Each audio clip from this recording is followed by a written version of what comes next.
This is the world we are raised in. Try harder, push more, do more, be more.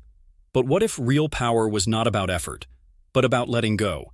That's the essence of Taoism, the ancient Chinese philosophy centered on the writings of Lao Tzu, the Chinese sage who wrote the Tao Te Ching.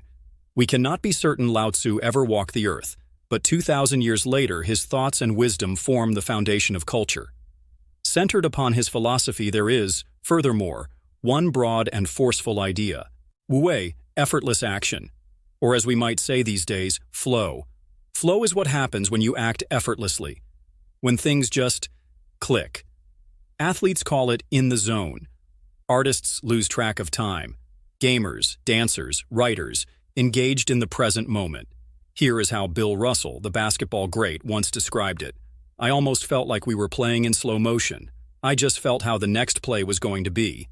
That's Wu-wei in everyday living. Concentrated, light, natural. The greatest teacher.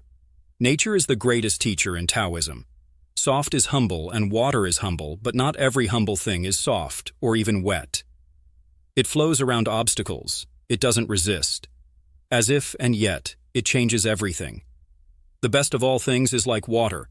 It feeds everything and does not strive. It resides in low places others do not occupy. That is why it is like the Tao. Taoism tells us, you don't have to push life. You have to go with the flow.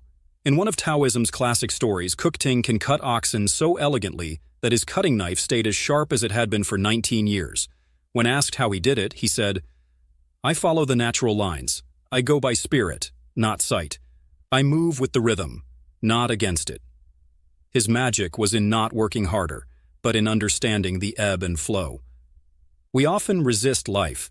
We swim against the current. We cling to a sense of control, to what we know. But the Tao, showing us another reality. You don't have to control it all. In fact, you can't. You don't tell your heart to beat, or the seasons, or who you love. The more you struggle against it, the more tired you get. The answer? Let go. Not because we're lazy, but because we're wise. Taoism isn't about passivity. It's cooler than that, is what it is. Navigating, not controlling. Responding, not reacting. It's about living with the rhythm of life, rather than against it. And when you do, life feels lighter, decisions feel clearer, and peace becomes possible. This is Taoism. That is the philosophy of flow. There are times when the most effective statement you can make is let go.